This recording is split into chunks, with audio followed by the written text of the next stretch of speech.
கர்த்தரும் இரட்சகமாக இயேசு கிறிஸ்துவின் நாமத்திலே இயேசுவின் இளைப்பாறுதல் ஊழியத்தின் சார்பாக இந்த தொலைக்காட்சி வாயிலாய் உங்களை சந்திப்பதில் மிகுந்த சந்தோஷம் அடைகிறேன். இந்த நாளிலும் கர்த்தர் நமக்கு ஏவுதலாக தந்த வேத வசனம் என்னவென்றால் எரேமியா 2ஆம் அதிகாரம் 13ஆம் வசனம். என் ஜனங்கள் 2 தீமைகளை செய்தார்கள். ஜீவ தண்ணீர் ஊற்றாகிய என்னை விட்டுவிட்டார்கள். தண்ணீர் நிற்காத தொட்டிகளாகிய வெடிப்புள்ள தொட்டிகளை தங்களுக்கு வெட்டி கொண்டார்கள் என்ற வேத வசனம் தன்னுடைய ஜனங்களாகிய இஸ்ரவேலை எவ்வளவாய் நேசித்து அவர்களை நல்வழிப்படுத்தி அவர்களை தமக்கென்று ஆராதனை செய்கிற சன்னதியாய் அடிமை வீடாகிய எகிப்திலிருந்து அழைத்து அடிமைத்தனத்திலிருந்து விடுதலை கொடுத்து வனாந்தர வழிகளை உண்டு பண்ணி வனாந்திரத்திலே அவர்கள் தேவைகளை சந்தித்து கானா தேசத்திற்கு தேனும் பாலும் ஓடுகிற தேசமாகிய கானா தேசத்தை சுதந்திரித்து கொள்வதற்காக அவர்களை அழைத்து கொண்டு வந்த தேவன் இன்னைக்கு பார்த்து சொல்லுகிறார், என் ஜனங்கள் 2 தீமைகளை செய்தார்கள்.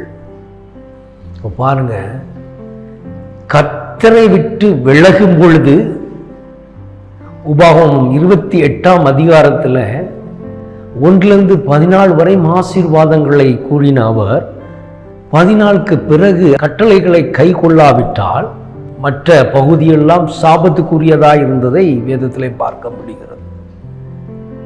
அப்போ ஆசீர்வாதத்தை முன்பாகவும் அதை நீ கை கொள்ளாவிட்டால் சாபத்தை பின்பாகவும் அந்த உபாகமம் 28ஆம் அதிகாரத்தில் நாம் பார்க்க முடிகிறது.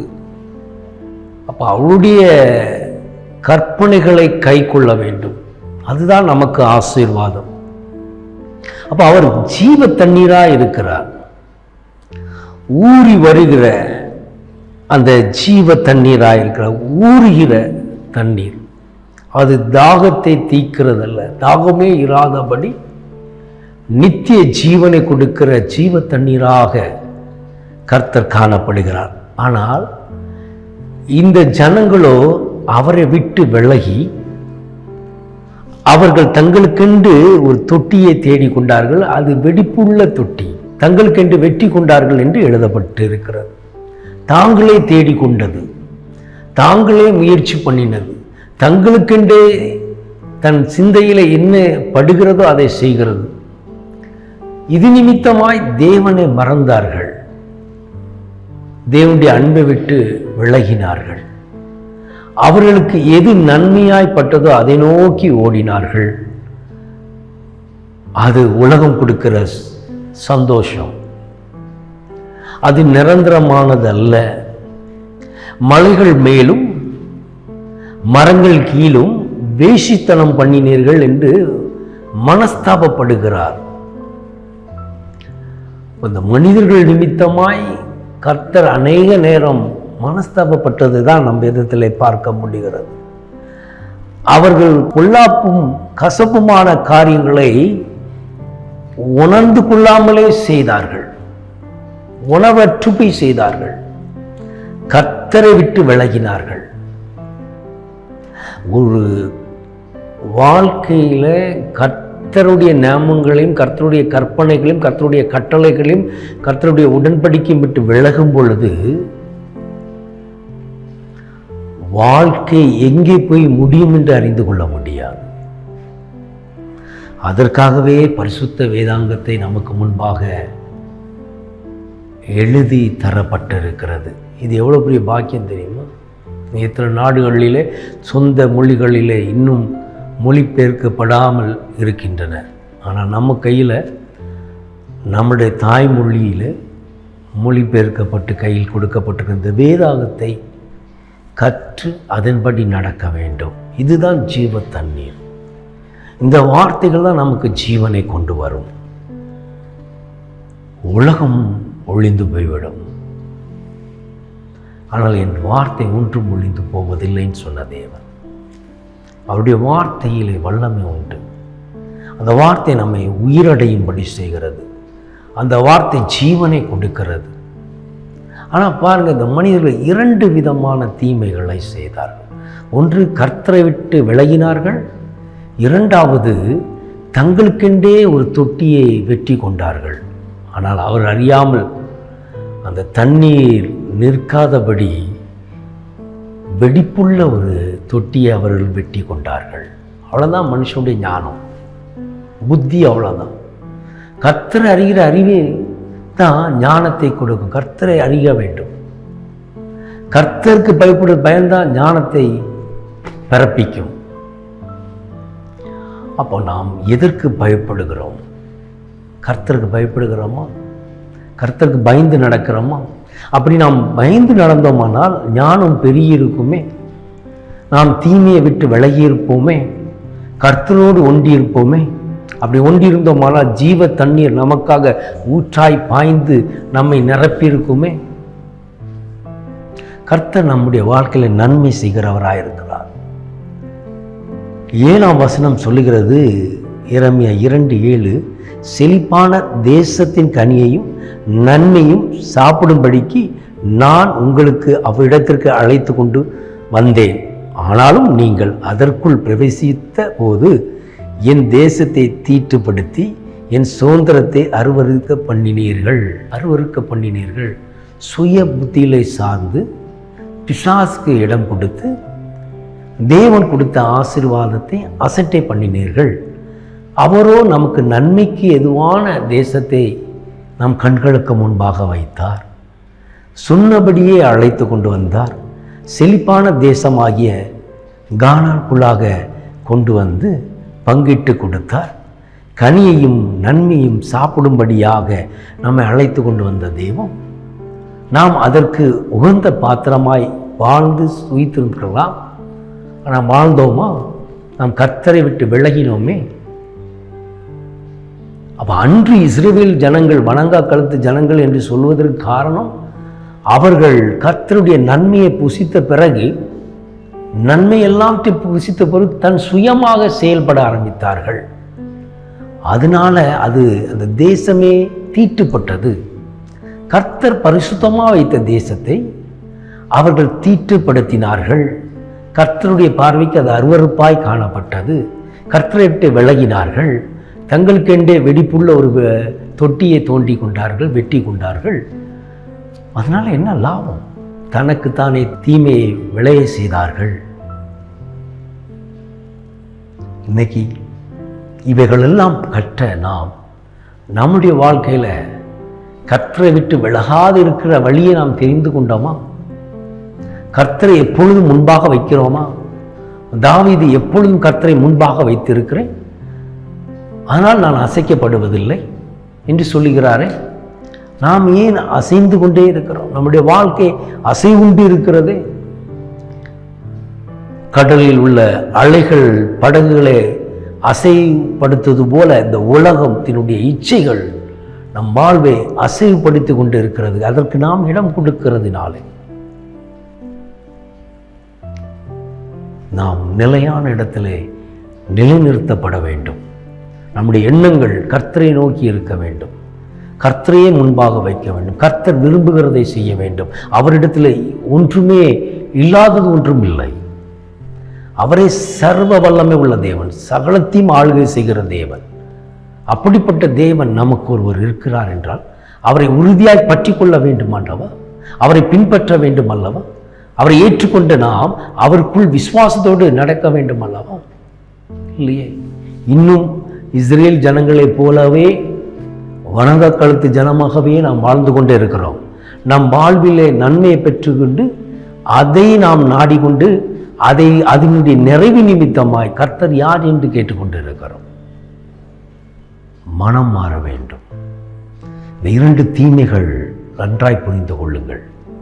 இஸ்ரேல் ஜனங்கள் கர்த்தரை விட்டு விலகினார்கள். 2வது, தங்களுக்கென்றே தொட்டியை வெட்டினார்கள். அதுவோ வெடிப்பு உள்ளது, தண்ணீர் நிற்காதது. அதே போலதான் இன்றும் நாம் வாழ்ந்து கொண்டிருக்கிற இந்த நாட்களிலே எதெல்லாம் நம் கர்த்தரை விட்டு விலக்க செய்கிறது, எதெல்லாம் சுய புத்தியிலே சார்ந்து செயல்படுகிறோம், அந்த சுய புத்தியில சார்ந்து செயல்படுகிறது இந்த வெடிப்பு உள்ள தண்ணீர் நிற்காத தொட்டியை வெட்டுவது போலதான். அப்ப கர்த்தர் நம்மை ஒரு நல்ல தேசத்திலே நம்மை படைத்திருக்கிறார், நம்மை உருவாக்கியிருக்கிறார், நம்மை பிறப்பை தேசத்திலே நன்மைக்கெதுவாய் வைத்திருக்கிறார். ஆனால் நாம் பிறந்த நாம் கர்த்தருக்கு சாட்சியாய் வாழ்கிறோமா? அவர் தேசத்தினுடைய கனியையும் நன்மையும் சாப்பிட்டு திருப்தி அடையும்படியாக நம்மை அழைத்து கொண்டு வந்தார். ஆனால் நாமோ என்ன பண்ணுகிறோம்? அதை தீட்டுப்படுத்துகிறோம். அவர் கொடுத்த தேசத்தை தீட்டுப்படுத்துகிறோம். எது அவருக்கு தீட்டாய் தெரிகிறது?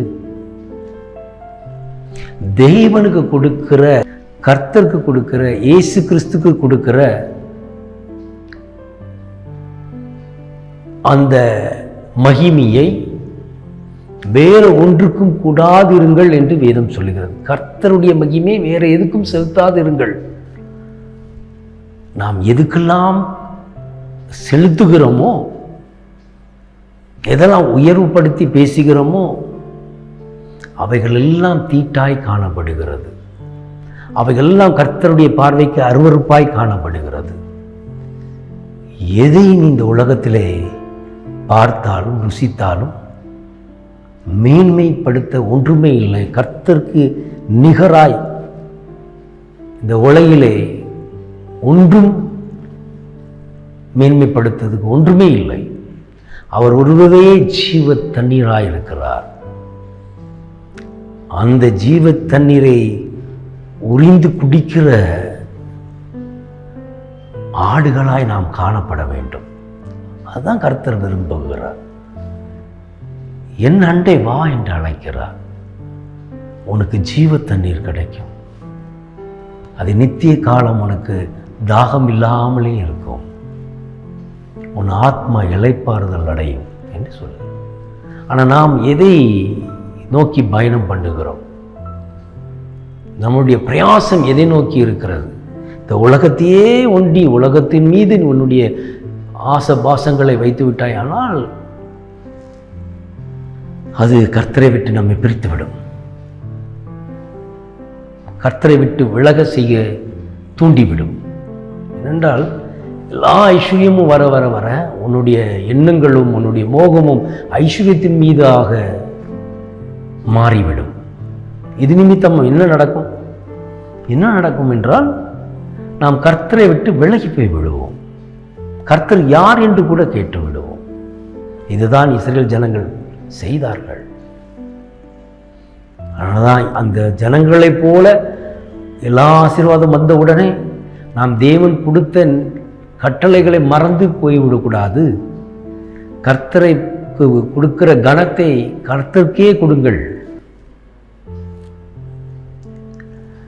அவர் ஒருவருக்கே ஆராதனை செய்யுங்கள். அவர் ஒருவரையே பின்பற்றுங்கள் என்று வேதம் சொல்லுகிறது.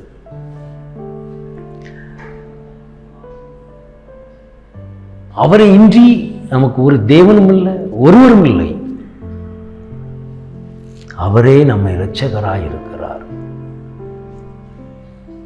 அப்ப நாம் எதை செய்கிறோம்? நம்முடைய வாழ்க்கையில் இந்த ஜீவ வார்த்தையை உறுதியாய் பற்றி கொண்டோமானால் பாவம் செய்யாதிருப்போம், தீங்குக்கு இடம் கொடாது இருப்போம், பிசாசு சத்தத்துக்கு செவி சாய்க்காமல் இருப்போம். இது நிமித்தமாய் கர்த்தருடைய ஆசீர்வாதத்தை நாம் சுதந்திரித்துக் கொள்ள முடியும். அவர் நமக்கு நன்மையானவைகளே தான் நமக்கு முன்பாக வைத்திருக்கிறார். நல்ல தேசத்தை கொடுத்திருக்கிறார், நல்ல குடும்பத்தை கொடுத்திருக்கிறார், எல்லாம் நன்மையானவைகளை கொடுக்கிறார். ஆயினும் நம்முடைய பார்வை அவர்களுடைய தவறுகளை மாத்திரம் நாம் பார்க்கிறோம். எத்தனையோ நன்மைகள் அவர்கள் மூலமாய் பெற்றிருப்போம். அது கணவராக இருக்கலாம், மனைவியாக இருக்கலாம், பிள்ளைகளாக இருக்கலாம், குடும்பம் என்று பார்க்கும் பொழுது ஊட்ட உறவினர்கள், கூட பிறந்த சகோதர சகோதரிகள் எல்லாரும் இருக்கிறார்கள். அப்படி ஒரு சொந்த பந்தங்களை ஏற்படுத்துகிறது யார் என்று பார்த்தோமானால் கர்த்தர் தான். அவர்தான் ஒரு நல்ல தேசத்தில் நம்மை நிலைநிறுத்த இருக்கிறார். காரணம், அந்த தேசத்தினுடைய கனியை புசித்து அதனுடைய நன்மைகளை சாப்பிடும்படியாய் அழைத்து கொண்டு வந்திருக்கிறார். அப்படி என்றால் நாம் எவ்வளவு பக்தியாய் இருக்க வேண்டும், கர்த்தர் மீது எவ்வளவு அன்பாய் இருக்க வேண்டும். அவருடைய வார்த்தைக்கு எப்படி நாம் கீழ்ப்படிந்து நடக்க வேண்டும்? நாம் அப்படி நடக்கிறோமா என்பதை நாம் அறிந்து கொள்ள வேண்டும். நாம் எதற்கு முதல் இடம் கொடுக்கிறோம்? எதை நாம் பின்பற்றி கொண்டிருக்கிறோம்? எதை நாம் செய்கிறோம்? எதெல்லாம் கர்த்தருக்கு பிரியமில்லையோ அவைகளெல்லாம் வெடிப்புள்ள தொட்டிகளைப் போலதான். அது ஒரு ஆசீர்வாதத்தை கொண்டு வராது. நீ எவ்வளவு சம்பாதித்தாலும் சரி, அது அந்த வெடிப்புக்குள்ளாக தண்ணீர் நிற்காமல் வடிந்து ஓடுவது போல உன் கையின் பிரயாசங்களும் அப்படியே உன்னை விட்டு விலகி போய்விடும். வெறும் தொட்டியாய் வெடிப்புள்ள ஒரு வாழ்க்கை வாழ்ந்து கொண்டிருப்பாய். அது நிமித்தம் உனக்கு ஒரு நிறைவை காண முடியாது. இந்த தீமையை விட்டு நாம் விலக வேண்டும். கர்த்தரை விட்டு விலகுவதே அது ஒரு தீமையாய் எண்ணப்படுகிறது. இப்போ கர்த்தரை விட்டு விலக செய்கிற எந்த காரியமும் எந்த போதனையும் செவிக்கூடாதபடி எச்சரிக்கையாய் வாழ்ந்து கர்த்தரையே பின்பற்றினோமானால் கர்த்தர் தேசத்தினுடைய நன்மையை புசிக்கும்படி செய்வார். அந்த கனிகளை சாப்பிடும்படி செய்வார். அது உனக்கும் சன்னதிக்கும் ஆசீர்வாதத்தை கொண்டு வரும். அதற்காகவே நம்மை அழைத்த தேவன் உண்மை உள்ளவராய் இருக்கிறார். அதற்கு நாம் பாத்திரவான்களாய் இருக்கிறோமா? எதை நோக்கி நாம் ஓடிக்கொண்டே இருக்கிறோம்? ஆகாத காட்டு திராட்சை செடியை போல வாழ்ந்து கொண்டிருக்கிறோம். ஆகாத செடிகள், கனி கொடுக்காத செடிகள், அது ஆக்கினிலே வெட்டி போடப்படும். பாருங்க, 21ஆம் வசனம் சொல்லுகிறது, நான் உன்னை முற்றிலும் நற்கனி தரும் உயர்குல திராட்சை செடியாக நாட்டினேன். நீ எனக்கு காட்டு திராட்சை செடியின் ஆகாத கொடியாய் மாறி போனது என்ன? அப்போ நம்ம மேலே எவ்வளவு பிரியமாக இருந்தால் அவர் முற்றிலும் நற்கனி தரும் உயர்ந்த குலை திராட்சை செடிகளாய் நம்மை நாட்டியிருக்கிறார். தேசத்தில் நம்மை அவ்வளவு ஒரு பிரியத்தோடு நல்ல உயர்ந்த திராட்சை செடியாக நாட்டி அது வளர்ந்து கனி கொடுக்கும் என்று கர்த்தர் எதிர்பார்க்கிறார். ஆனால் நாமோ காட்டு திராட்சை செடியாக ஆகாத கொடியாக காணப்படுகிறது என்ன என்று கேட்கிறார். அப்படிதான் நாம் வாழ்கிறோம். பிரோஜனமற்ற ஒரு வாழ்க்கை, கனியற்ற ஒரு வாழ்க்கை. தேவன் நம் மீது இரக்கமாக இருக்கிறார். நமக்கு ஒரு நன்மை உண்டாகும்படி அநேக நேரங்களிலே வழிகளையும் உண்டு பண்ணி வருகிறார். ஆயினும் நாம் குருடர்களாய் வாழ்ந்து கொண்டிருக்கிறோம். கண் இருந்தும் குருடர்களாய் காணப்படுகிறோம். வாழ்க்கை நற்கனி கொடுப்பதற்காக கர்த்தர் நம்மை தேர்ந்தெடுத்து நல் தேசத்திலே நாட்டிருக்கிறார் என்பதை இன்றைக்கு நாம் உணர்கிறோமோ அன்னைக்கு நாம் தீமையை விட்டு விலகி கர்த்தரை விட்டு விலகாதபடி நிலைத்திருப்போம். நாம் அவரிலே நிலைத்திருக்கும் பொழுது, அவர் நமக்குள் நிலைத்திருக்கும் பொழுது தான் நல்ல கனிகளை நாம் கொடுக்க முடியும். அவர் இல்லாமல் நாம் ஒன்றுமே செய்ய முடியாது என்பதை உணர்ந்து கொள்ள வேண்டும். எனவேதான் அவர் தேசத்தின் நன்மையை நமக்கு தந்தருளுவதற்காக பிரயாசப்படுகிறார். நம்மை ஒரு தகுதிப்படுத்தி தேசத்திலே நாட்டியிருக்கிறார். அந்த தகுதியுள்ள ஒரு பிள்ளைகளாய் வாழ்ந்து கர்த்தருக்கு சாட்சியாக நின்றோமானால் தேசத்தின் நன்மையை புசிப்போம், நாமும் நம் சன்னதியும். எனவே இந்த 13ஆம் வசனத்தில் சொன்னபடி என் ஜனம் 2 தீமைகளை செய்தார்கள் என்று வருத்தத்தோடு சொன்ன தேவன், இன்னைக்கும் நாம் தீமை செய்யும் பொழுதெல்லாம் என் மகன் என் மகள் தீமை செய்கிறார்களே என்று வருத்தப்பட்டு கொண்டுதான் இருக்கிறார். எனவே நம் வாழ்விலே தீமையை விட்டு விலக வேண்டுமானால் கர்த்தருக்கு பயந்து வாழ வேண்டும். அப்படி நாம் வாழ்ந்தோமானால் நல்கனி கொடுக்கிறவர்களாய் மாறிவிடுவோம். கர்த்தர் நம் மீது ஒரு நல்ல நோக்கத்தை வைத்திருக்கிறார். நல்ல கனி கொடுக்கிறவர்களாய் காணப்பட வேண்டும். கர்த்தருக்குள்ளாக பலப்பட வேண்டும். கர்த்தருக்காக சாட்சியாக நிற்க வேண்டும். கர்த்தரையே முன்வைக்க வேண்டும். கர்த்தரிடத்திலிருந்தே தயவு பெற்றுக்கொள்ள வேண்டும். கர்த்தரை வெளிப்படுத்த வேண்டும். இன்றெல்லாம் நம் மீது அளவற்ற அன்பை நம் மீது வைத்து நம்மோடு இணைந்து நாம் கனி கொடுக்கும்படியாக பிரயாசப்பட்டு கொண்டு இருக்கிறார். எப்படியாவது இந்த பிள்ளைகள் கனி கொடுத்து நிலைத்திருக்க வேண்டும், நீதிமான்களாய் மாறி கர்த்தருடைய நாமத்தை மகிமைப்படுத்த வேண்டும் என்று எண்ணிக்கொண்டிருக்கிறார். ஆனால் நாம் இன்றும் கர்த்தருடைய நாமத்தை வீணிலே வழங்கி கொண்டே இருக்கிறோம். வீணிலே வணங்காதிருப்பாக என்று வேதம் சொல்லுகிறது. அப்போ நாம் வீணிலே தேவனுடைய வார்த்தையை வழங்காதபடி பிரயோஜனம் உள்ள வார்த்தைகளை பேசி கர்த்தரை மகிமைப்படுத்தும் போது கர்த்தர் நம் மீது பிரியமாக இருப்பார். நாம் பிரயோஜனம் உள்ளவர்களாய் காணப்படுவோம். கனி உள்ள ஒரு வாழ்க்கையை வாழ்வோம். தீமையை விட்டு விலகுவோம். கர்த்தரோடு இணைந்திருப்போம். எனவே இந்த வாக்குத்தத்த இந்த வசனத்தின்படி கர்த்தர் நம்மை உருவாக்குகிறதற்கு நாம் இடம் கொடுத்து கர்த்தரை விட்டு விலகுகிற எந்த காரியத்திலும் தலையிட்டு கொள்ளாதபடி கர்த்தர்களை நிலைத்து நிற்கிற ஒரு அனுபவத்தை நாம் பெற்றுக்கொண்டு அதில் வாழ்ந்தோமானால் நாமும் நம்முடைய சன்னதியும் ஆசீர்வதிக்கப்பட்டிருக்கும் இந்த தேசத்திலே. எனவே என்னுடைய இணைந்து ஜெபிங்கள். கர்த்தர் பெரிய காரியங்களை உங்கள் வாழ்விலே செய்து முடிப்பாராக. அன்பின் பிதாவை, இந்த நாளிலும் கூட கேட்ட சத்தியத்தின்படி தீமையை விட்டு விலகி நன்மையை பெற்றுக்கொள்வதற்கு கர்த்தரையே அப்பா இணைந்து கர்த்தரோடு இணைந்து இருப்பது நலமானது. அதை நாங்கள் புரிந்து கொண்டு அதில் நின்று ஜீவ தண்ணீரை பெற்றுக்கொள்வதற்கு அப்பா கிருபை பாராட்டுவீராக. உண்மையிலே நாங்கள் நிலைத்து நிற்க கர்த்தர் கிருபை பாராட்டும். எந்த காரியமும் எங்களை பிரித்து விடாதபடி, பாவமும் சாபமும் எங்களை மேற்கொள்ளாதபடி என்னோடு இணைந்து ஜெபிக்கிற பிள்ளைகளுக்காக நான் வேண்டிக் கொள்கிறேன். எங்கள் பாவங்களை நீர் கழுவும், சாபங்களை நீக்கும், அற்புதங்களை செய்யும், தீங்குக்கு விலகி ஓடுகிற ஒரு அனுபவத்தை தாரும் அப்பா. ஒருவேளை என்னோடு இணைந்து ஜெபிக்கிற பிள்ளைகள் இது போன்ற அப்பா தேவனை விட்டு விலகி செய்கிற காரியங்களுக்கு இடம் கொடுத்திருந்தால் இந்த நேரத்தில் என்னோடு இணைந்து ஜெபிக்கும் பொழுது, ஒப்பு கொடுக்கும் பொழுது கர்த்தர் உதவி செய்வார். அவரை விட்டு விலகி செய்கிற எந்த காரியமும் நம்மை மேற்கொள்ளாதபடி விலக்கி போட அவர் வல்லமை உள்ளவராய் இருக்கிறார். அவரிடத்தில் கேட்டு நாம் பெற்றுக்கொள்வோம். அது மாத்திரமல்ல, நமக்கென்று ஒரு வாழ்க்கையை தேர்ந்தெடுக்காமல் அதை நாடினோமானால் அது வெடிப்பு உள்ள ஒரு தொட்டியாகவே இருக்கும். அது ஒரு நிரந்தரமானது அல்ல. அதில் ஒரு ஆசீர்வாதம் உண்டாகாது. எனவே நாங்கள் ஆசீர்வதிக்கப்பட வேண்டுமானால் கர்த்தரையே முன்பாக வைக்க வேண்டும். அந்த அனுபவத்தை எங்களுக்கு தருவேராக. என்னோடு இணைந்து ஜெபிக்கிற பிள்ளைகளுடைய குறைகளை நிறைவாக்கும் அப்பா. இந்த வேளையிலும் கூட 2 தீமையை விட்டு விலகும்படியாக கர்த்தர் தாமே எங்களை பரிசுத்தப்படுத்தும் அப்பா. நீ கொடுத்த அந்த வாழ்க்கையை அப்பா தீட்டு படுத்தாதபடிக்கு அதிலே நாங்கள் நிலைத்து நிற்க, பரிசுத்தமாய் வாழ்ந்து சுயித்திருக்க கர்த்தர் தாமே கிருபை பாராட்டுவீராக. என்னோடு இணைந்து ஜெபிக்கிற ஒவ்வொரு பிள்ளைகளும் உடைய சட்டையின் மறைவில் ஒப்பு கொடுக்கிறேன். அவர்கள் எந்த வியாதியா இருந்தாலும் சரி, எந்த குறைபாடுகளாக இருந்தாலும் சரி, எதற்காக காத்து கொண்டிருந்தாலும் சரி, என் தேவனால் அற்புதத்தை செய்ய முடியும் அப்பா. உம்முடைய ஆணிப்பாய்ந்த கர்த்தருடைய வல்லமை இப்பொழுதே கேட்டுக்கொண்டிருக்கிற பிள்ளைகள் மீது உடைய வல்லமை வெளிப்படட்டும் என்று ஜெபிக்கிறேன். தடைகளை உடைத்து அற்புதங்களை செய்வீராக. எல்லா இளவினர்களும் நீங்கி அப்பா சாட்சியை நிலைநிறுத்தும் என்று ஜெபிக்கிறேன். ஒவ்வொருவரையும் உடைய கரத்தில் ஒப்பு கொடுக்கிறேன். நீரை பொறுப்படுத்தி வழி நடத்தும். இயேசு கிறிஸ்துவின் இனிய நாமத்தில் ஜெபிக்கிறோம் ஜீவனுள்ள நல்ல பிதாவே. ஆமென், ஆமென், ஆமென். கர்த்தர் நிச்சயமாக உங்கள் வாழ்க்கையில பெரிய காரியங்களை செய்வார். தீமையை விட்டு விலக செய்து நன்மையை பெற்றுக்கொள்ள கர்த்தர் கிருபை பாராட்டுவாராக. தொடர்ந்து ஜெபிப்போம். உங்களுடைய விண்ணப்பங்களை தெரிவித்து ஜெபிப்பதற்காக தொலைபேசி எண்கள் மேலே கொடுக்கப்பட்டிருக்கிறது. அதை நீங்கள் தொடர்பு கொள்ளலாம்.